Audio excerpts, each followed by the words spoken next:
यह कहानी एक आदमी एडी पामर की है जो 12 साल जेल में रहने के बाद अपने छोटे से शहर लुइसियाना वापस आता है। जब वह आता है तो उसकी दादी विवियन उसे गले लगाकर गर्मजोशी से स्वागत करती हैं। वह सच में खुश हैं कि एडी वापस घर आया है। विवियन, हे भगवान, तुम्हें देखो, आओ अंदर आ जाओ। एडी, कैसी हो दादी? विवियन, बस जी रही हूँ, सोचा था तुम पहले आ जाओगे। एडी, बस लेट हो गई। विवियन, मैं तुम्हें शहर से लेने आ जाती, लेकिन अब मुझे गाड़ी चलाने की इजाजत नहीं है। विवियन, मैंने तुम्हारा कमरा ठीक कर दिया है। बाद में एडी अपने पुराने कमरे में जाता है। वह वैसा ही दिखता है जैसा वह याद करता था। जब वह खिड़की से बाहर देखता है तो अपने पड़ोसी एक महिला शैली और उसके बेटे सैम को देखता है। साफ दिखता है कि वे मुश्किल में हैं। विवियन एडी से कहती हैं कि अगर सैम ना होता तो वह शैली और उसके बॉयफ्रेंड को ट्रेलर पार्क से बहुत पहले निकाल देती, क्योंकि वे बहुत बुरा बर्ताव करते हैं। रात को खाना खाते समय विवियन एडी को प्यार से सलाह देती हैं कि वह कोई काम ढूंढे और अपनी जिंदगी फिर से बनाए। वह जानती हैं कि छोटे शहरों में दोबारा मौका मिलना आसान नहीं होता। वह कहती हैं कि अगर वह खुद पर तरस खाएगा तो उसकी हालत और खराब हो जाएगी। एडी ध्यान से सुनता है और तय करता है कि वह पैरोल की शर्तों को पूरा करेगा। अगले दिन वह काम ढूंढने निकलता है, लेकिन जल्दी ही उसे समझ आता है कि एक अपराधी रिकॉर्ड वाले इंसान के लिए नौकरी पाना बहुत मुश्किल है। नौकरी देने वाला व्यक्ति, देखो, अगर कुछ खुला तो मैं तुम्हें कॉल कर लूंगा, कोशिश करूंगा मदद करने की। एडी, धन्यवाद।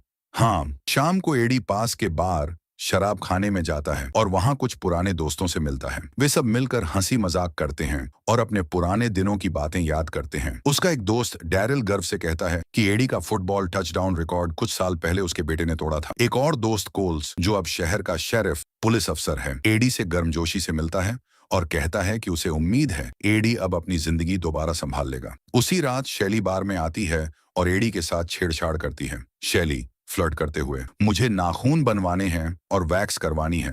क्या लगता है तुम्हें मैं क्या चाहती हूँ? मुझे एक जिम और कोक शराब ला दो। तुम विवियन के नाती हो, है ना? क्या बात है हैंडसम, कुछ बोल नहीं सकते? अगली सुबह जब एडी बहुत शराब पी चुका होता है, वह जल्दी बाहर आता है। विवियन उसे देखती हैं और चिंतित हो जाती हैं। उन्हें डर लगता है कि कहीं एडी फिर से पुराने बुरे रास्ते पर ना चला जाए।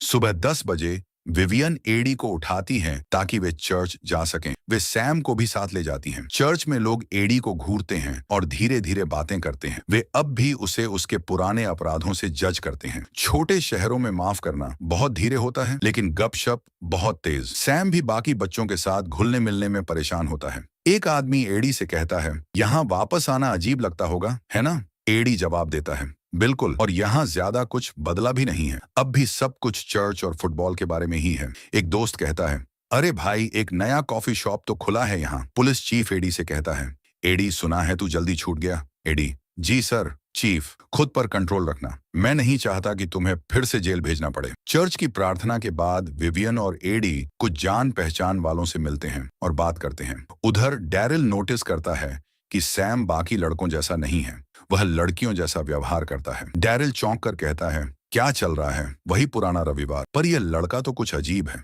भगवान, इस बच्चे में तो कुछ गड़बड़ है। घर पहुंचने पर विवियन प्यार से सैम को कुछ खाने के लिए देती है, जिससे साफ दिखता है कि उन्हें सैम की परवाह है। भले ही एडी जेल से बाहर आ गया है, लेकिन उसे अब भी लगता है कि वह पुराने तरीकों और सोच में फंसा हुआ है। अगली सुबह विवियन एडी को एक सामान की लिस्ट और थोड़े पैसे देती है। एडी पैसे लेते हुए शर्मिंदा महसूस करता है।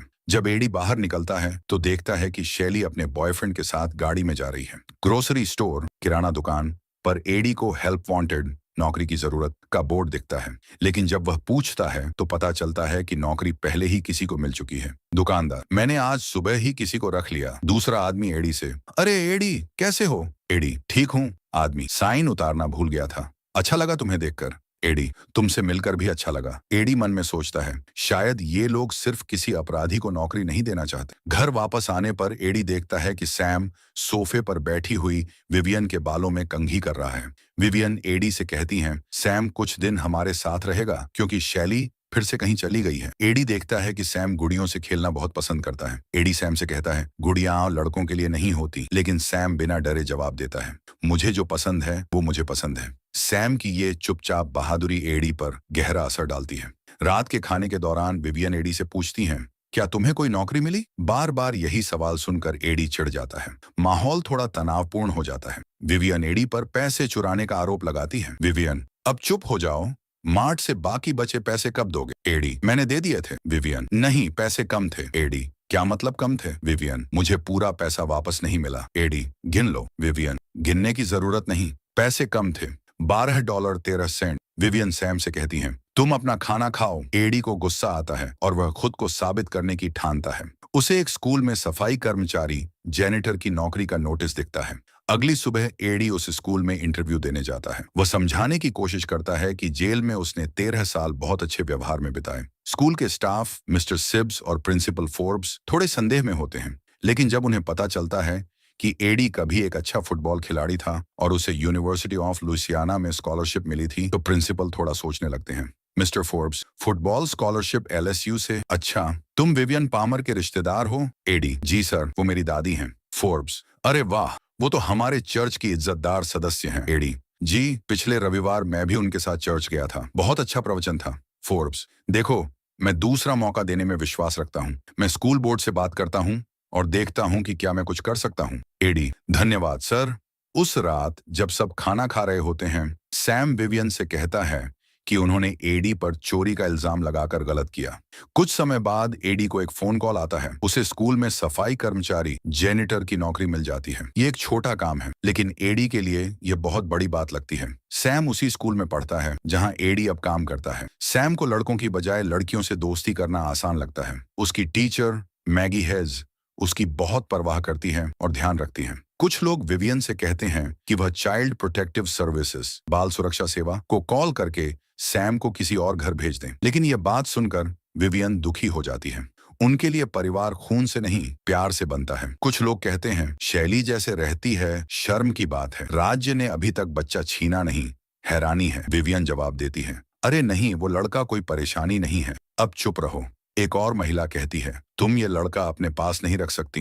विवियन कहती है, कुछ लोगों को जरूरत से ज्यादा बोलने की आदत होती है। सैम कहता है, कौन ज्यादा बोलता है? विवियन डांटते हुए, हम बड़ों की बातों में मत सुनो सैम। सैम मासूमियत से, लेकिन मिस विवियन, मैं तो यही हूँ।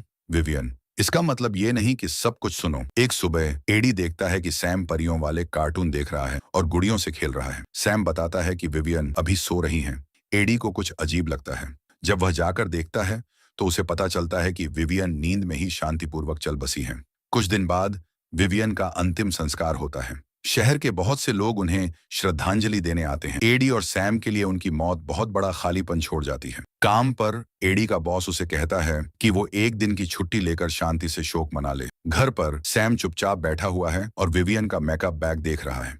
वह उन्हें बहुत याद कर रहा है। एडी दुख और अकेलेपन में उसी रात बार चला जाता है और शराब पीता है। जब वह देर रात घर लौटता है तो देखता है कि सैम सोफे पर सो गया है।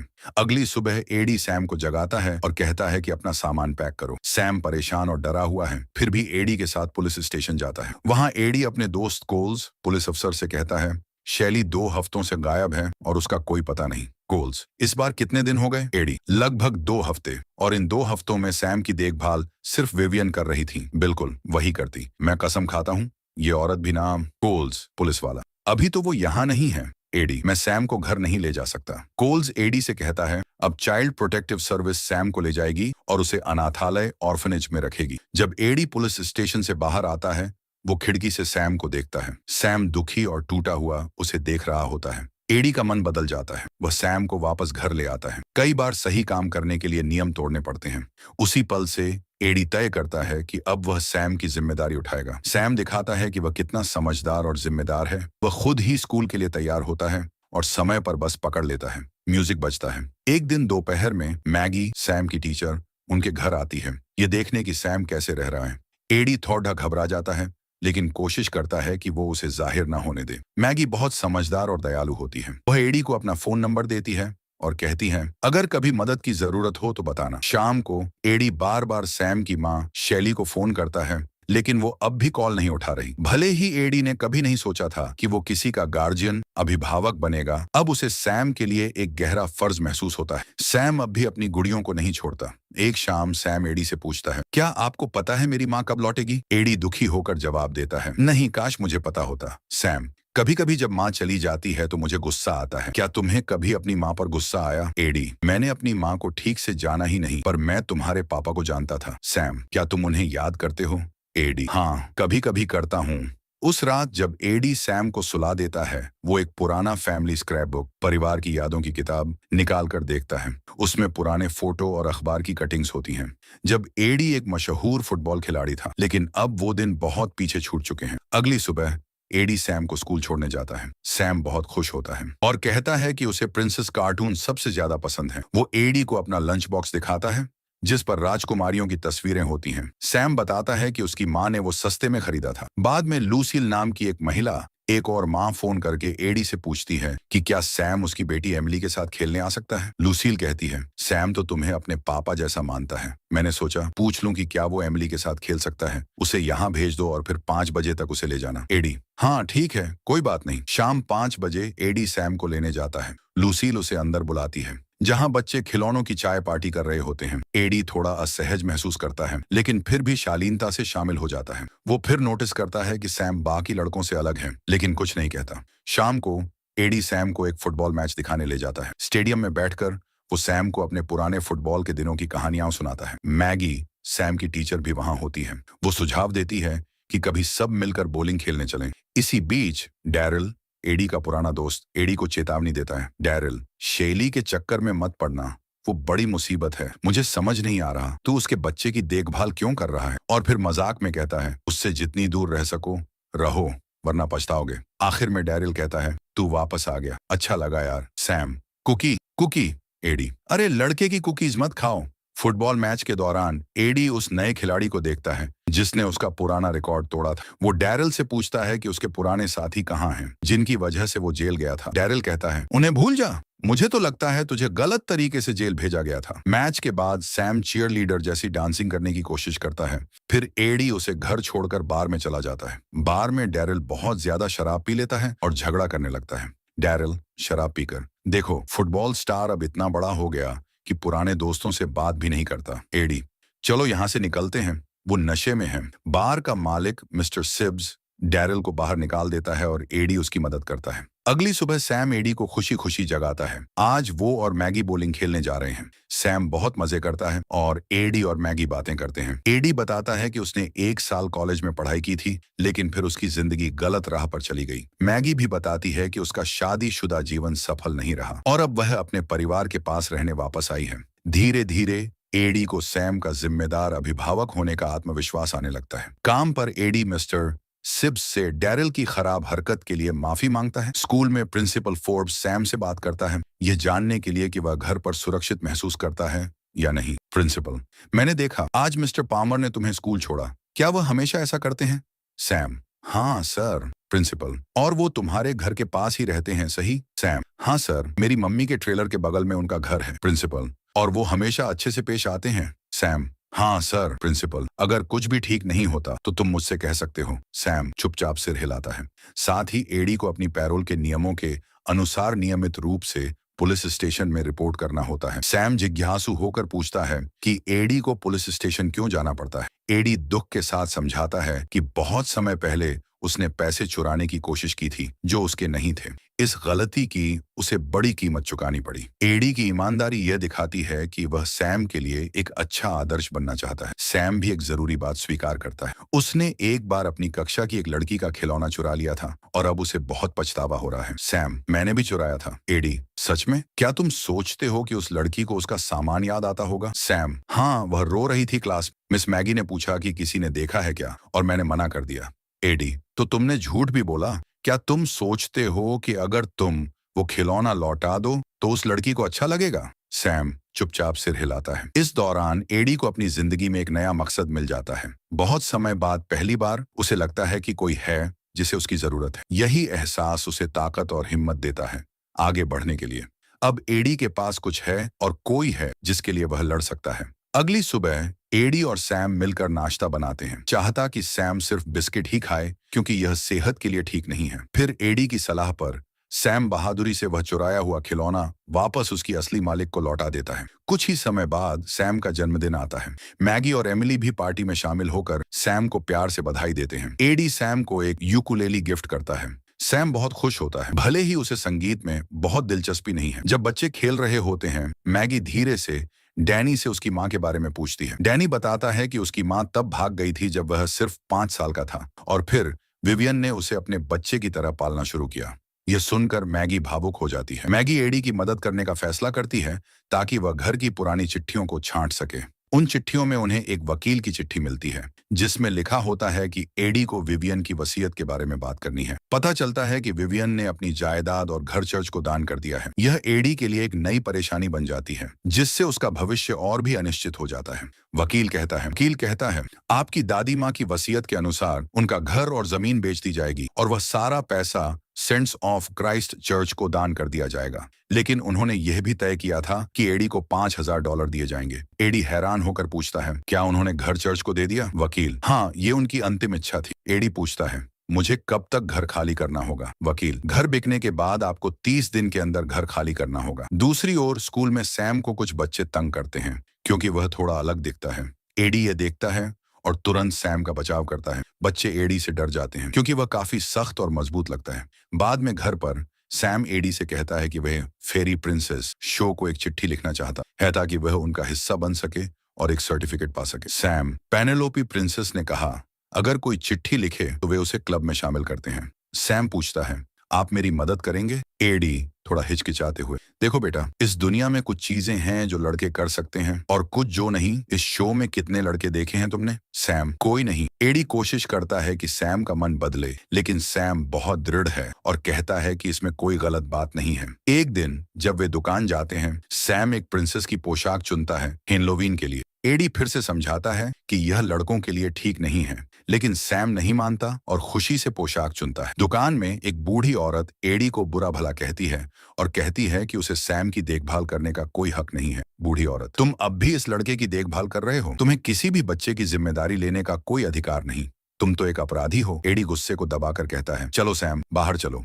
एडी को पता चलता है कि कुछ लोग उसके बारे में गलत बोल रहे हैं। फिर कोई कहता है पामर उस आदमी से मिल रहा है और ठीक चल रहा है तो तुम अपना काम संभालो, मैं चाइल्ड सर्विसेज को फोन कर रहा हूँ। ये बात एडी के दिल को छू जाती है। ये दिखाता है कि सैम सच में मानता है कि एडी एक अच्छा आदमी है और इससे एडी को भी खुद पर विश्वास होता है। क्लास में सैम गर्व से अपनी टीचर को बताता है कि वह हैलोवीन पार्टी में प्रिंसेस पेनेलोपी की तरह कपड़े पहनकर जाएगा। एडी उसे मनाने की कोशिश करता है लेकिन सफल नहीं होता और अंत में सैम के फैसले को स्वीकार कर लेता है। पार्टी में दूसरे बच्चे सैम का मजाक उड़ाते हैं और उसे सामंथा कहकर बुलाते हैं। तभी टीचर उस कमरे में मिस्टर फोर्ब्स की पोशाक में आती है और सैम का समर्थन करती है। टीचर का यह तरीका दिखाता है कि सबको स्वीकार करना कितना जरूरी है। मिस मैगी शायद आज छुट्टी पर हैं, इसलिए प्रिंसिपल फोर्ब्स आपकी क्लास संभाल रहे हैं। नहीं, हाँ मैं हूँ। देखो यही हैलोवीन या किसी भी दिन का मतलब है तुम वो बन सकते हो जो तुम चाहो। वो एक एस्ट्रोनॉट है और ये एक चुड़ैल और ये उड़ती हुई राजकुमारी जैसी लगती है।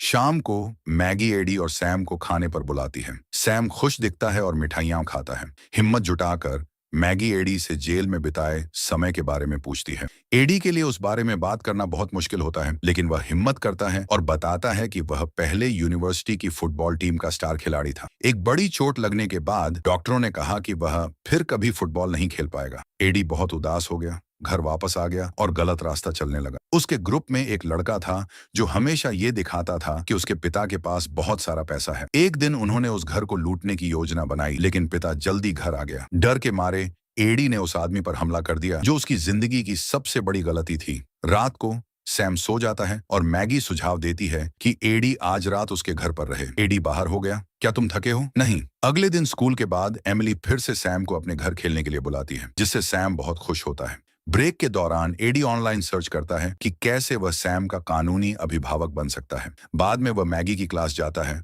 और उसकी मदद मांगता है। कहता है कि वह विवियन की चीजें दान करना चाहता है। तभी सैम रोता हुआ अंदर आता है। डैरिल ने उसे चोट पहुंचाई है। ये क्या हो रहा है? मुझे भी नहीं पता, मैंने थोड़ी देर के लिए छोड़ दिया था। वे ड्रेसेस पहनकर खेल रहे थे और जब मैं वापस आया तो उसके चेहरे पर मेकअप था और वह रो रहा था। मुझे समझ नहीं आ रहा कि क्या हुआ। कोई बात नहीं, ठीक है। अरे दोस्त, तुम मुझसे और मिस मैगी से बताना चाहते हो कि क्या हुआ? सैम कहता है वे मुझसे बड़े थे। एडी कहता है मुझे पता है बेटा, लेकिन अगर तुम अब अपने लिए नहीं खड़े हो तो वे बच्चे तुम्हें कभी अकेला नहीं छोड़ेंगे। सैम कहता है वे बच्चे नहीं थे। एडी कहता है क्या मतलब? ठीक है, मेरी बात सुनो। ठीक है, किसने तुम्हें ये किया? सैम डर मत। गुस्से में एडी बाहर दौड़ता है और डैरिल को ढूंढता है। मैगी उसे रोकने की कोशिश करती है लेकिन एडी खुद को नहीं रोक पाता। एडी उसे बार में पाता है। जब डैरिल सैम को असामान्य कहता है तो एडी उस पर हमला कर देता है। एडी का यह गुस्सा दिखाता है कि उसका पुराना गुस्सा अभी भी अंदर कहीं दबा हुआ है। दूसरे पुरुष एडी को रोकते हैं। एडी कहता है, तुम भी हंसी में हो। कोल, क्या तुमने कभी बड़े आदमी को छोटे बच्चे को दबाए रोते हुए देखा है, जबकि मैं उसके ऊपर मेकअप कर रहा था? मैं नहीं था, तुम नहीं थे, कि तुम्हारे घर पर था। मैं डरता नहीं था। एक बात साफ कर लेते हैं, अगर तुम्हारे पापा मुझसे मिलने आए तो इस बार तुम वहां से नहीं निकल पाओगे। एडी पुलिस ऑफिसर को भी धमकाता है, जो कुछ नहीं करता था। घर लौटकर मैगी समझ जाती है कि क्या हुआ। वह दुखी होकर एडी से कहती है कि हिंसा कभी सही जवाब नहीं होती। एडी ने नहीं बदला, इसलिए मैगी निराश होकर चली जाती है। अगली सुबह एडी धीरे से सैम से कहता है कि यह सब उसकी गलती नहीं है। डैरिल बस एक बुरा इंसान है। सैम को खुश करने के लिए एडी उसकी मदद करता है एक पत्र लिखने में, जो फेरी प्रिंसेस शो को जाता है। यह पहली बार है जब वह सैम के सपने का समर्थन करता है। हमने अब तक यह लिखा है, प्यारे पेनेलोपे की फ्लाइंग प्रिंसेस क्लब। क्या मैंने सही लिखा? हाँ, मेरा नाम सैम है और मैं बहुत चाहूंगा कि मैं मेंबर बन सकूं। कृपया उन्हें बताइए कि मैं उनका शो कितना प्यार करता हूं और हर दिन देखता हूं। मैं आपका शो देखता हूं और मुझे बहुत अच्छा लगता है। तभी दरवाजे पर दस्तक होती है। सैम की जैविक मां शैली आती है, जो बहुत बीमार लग रही है। वह अपने बेटे को वापस ले जाने आई है। सैम बहुत दुखी हो जाता है। एडी सैम से वादा करता है कि वह कभी भी उसे मिलने आ सकता है। सैम एडी को गले लगाता है और छोड़ना नहीं चाहता। एडी को बहुत दर्द होता है, लेकिन वह समझता है कि सैम की जगह उसकी मां के साथ है। जब शैली यूकुलेले देखती है तो उसे एहसास होता है कि वह अपने बेटे का जन्मदिन भी भूल गई थी। वह जल्दी से झूठ बोलती है कि उसने भी उसे तोहफा दिया था। एडी खाली महसूस करता है और खुद को व्यस्त रखने के लिए काम में लग जाता है। बाद में एडी मैगी को बताता है कि शैली वापस आ गई है। उनकी बातचीत ठीक नहीं होती। खोया हुआ महसूस करते हुए एडी बार जाता है, लेकिन पीने का फैसला नहीं करता। अगली सुबह एडी को पोर्च पर सैम उदास बैठे मिलता है। सैम बताता है कि जेनरी, शैली का बॉयफ्रेंड, उसका लंच बॉक्स फेंक दिया और उसे शर्मिंदगी वाला कहा। एडी सैम को सांत्वना देता है और उसे स्कूल छोड़ने ले जाता है। सैम बताता है कि जल्द ही वह और उसकी मां जेनरी के साथ रहने जाएंगे और उसे स्कूल बदलना पड़ेगा। पूरा दिन एडी इस बात के बारे में सोचता रहता है। जेनरी को देखकर उसे पता चलता है कि वह शैली जितना ही बुरा है। उसी दिन एडी को एक चौंकाने वाली खबर मिलती है। चाइल्ड प्रोटेक्टिव सर्विसेज ने सैम को अपने पास ले लिया है। शैली रोती है और बताती है कि क्या हुआ। एडी स्टेशन जल्दी पहुंचता है, जहां एक अधिकारी बताता है कि अदालत निर्णय करेगी कि सैम शैली के पास जाएगा या अनाथालय। शाम को एडी शैली के ट्रेलर पर जाता है और उससे विनती करता है कि वह कस्टडी उसे दे दे। तुम यहाँ क्यों आए हो? यह क्या है? Legal guardianship. तुम सैम को मेरी देखभाल में देने के लिए साइन करोगे? मैं ऐसा क्यों करूं? क्योंकि जब तक तुम साफ नहीं होते, मुझे नहीं लगता कि कोर्ट तुम्हें सैम वापस देगा। शैली गुस्सा हो जाती है और सोचती है कि एडी उससे बेहतर नहीं है और वह उसके बेटे को उसे खरीदने की कोशिश कर रहा है। एडी उसे चेतावनी देता है कि कोर्ट शायद उसकी खराब आदतों के कारण सैम उसे वापस नहीं देगा। शैली चिल्लाती है कि वह सैम के लिए अपनी बुरी आदतें छोड़ देगी और एडी को बाहर निकाल देती है। कोई और रास्ता न देखकर एडी मैगी से मदद मांगता है। वह उसके साथ कोर्ट जाने के लिए तैयार हो जाती है। सुनवाई में जज कहते हैं कि उन्हें लगता है कि एडी बदल गया है, लेकिन उसे स्थिर रहने की जगह चाहिए और अपनी प्रोबेशन पूरी करनी होगी। तभी वह कस्टडी के लिए आवेदन कर सकता है। आंसुओं के साथ एडी कहता है कि वह सिर्फ सैम की देखभाल करना चाहता है, क्योंकि वह जानता है कि अकेला छोड़ दिए जाने का क्या मतलब होता है। फिर भी जज उसकी रिक्वेस्ट खारिज कर देते हैं। मेरा फैसला है कि लड़का राज्य की देखभाल में रहेगा। उसे एक रजिस्टर्ड फॉस्टर होम में रखा जाएगा जब तक मां ठीक नहीं हो जाती। आपकी इज्जत के लिए वह नशेड़ी है, ये नहीं होगा। अभी के लिए मुझे खेद है, मैं आपकी अस्थायी कस्टडी की रिक्वेस्ट को अस्वीकार करता हूं। ऐसा मत करो। मैं जानता हूं अकेला छोड़ दिए जाने का दर्द। मैं उस लड़के को छोड़ नहीं सकता। तभी शैली कोर्टरूम में आती है और जज से अपने बेटे को वापस देने की गुहार लगाती है। वह कहती है कि सैम खास लड़का है जिसे दोस्त बनाने में दिक्कत होती है और उसे अपनी मां की जरूरत है। जज को उस पर दया आती है और वह शैली के पक्ष में फैसला देते हैं। उसके बाद हर दिन एडी शैली और जे नारी की बहस सुनता है। जब एडी देखता है कि शैली फिर से बुरी आदतों की तरफ जा रही है, तो वह एक बड़ा फैसला करता है। मेरी मां से दूर हटो, मुझसे दूर हटो। तुम्हें इस बेवकूफ चीज के बारे में बताता हूँ। क्या? हे भगवान, तुमने जेनरी को उड़ता हुआ देखा? वो सच में उड़ गया। मैंने उसे ऐसा पहले कभी नहीं देखा। एडी सैम को लेकर दूर चला जाता है। एक पेट्रोल पंप पर एडी मैगी को कॉल करता है और पता चलता है कि शैली ने उसे पुलिस को रिपोर्ट कर दिया है। अब एडी फरार है, लेकिन वह सैम से वादा करता है कि सब ठीक हो जाएगा। अंत में एडी खुद को पुलिस के हवाले कर देता है। एडी का ऐसा करना सही और गलत को समझने का सबूत है। पुलिस अधिकारी कोल स्थिति को समझते हैं और सैम को फिलहाल मैगी के साथ रहने का इंतजाम करते हैं। एडी को गिरफ्तार कर लिया जाता है। मुझे बहुत अफसोस है, तुमने खुद को परेशानी में डाल ही लिया। मुझे तुम्हारी चिंता है। चलो हे बच्चों, मेरा प्यारा लड़का, क्या तुम उसे फिर से सिस्टम में जाने दोगे? नहीं नहीं सैमी, सैमी, नहीं, उसे जाने दो। चलो सैमी रुको। जब एडी को लेकर जाते हैं, सैम पुलिस कार के पीछे दौड़ता है, रोता है और अपनी मां को चिल्लाकर कहता है कि उसने कभी उससे प्यार नहीं किया। एडी अपनी आंसू रोकने की कोशिश करता है। फिर से जेल में एडी बेबस बैठा है, लेकिन जल्द ही कोल्स अच्छी खबर लेकर आता है। शैली अपनी बात बदलती है और स्वीकार करती है कि उसने एडी से कहा था कि सैम को खाना दिलाए। इस वजह से एडी पर लगे सभी आरोप हटा दिए जाते हैं। नई उम्मीद के साथ एडी सीधे मैगी के पास जाता है, जो सैम की देखभाल कर रही है। थोड़ी देर बाद शैली आती है, लेकिन सैम उससे बात करने से इनकार कर देता है।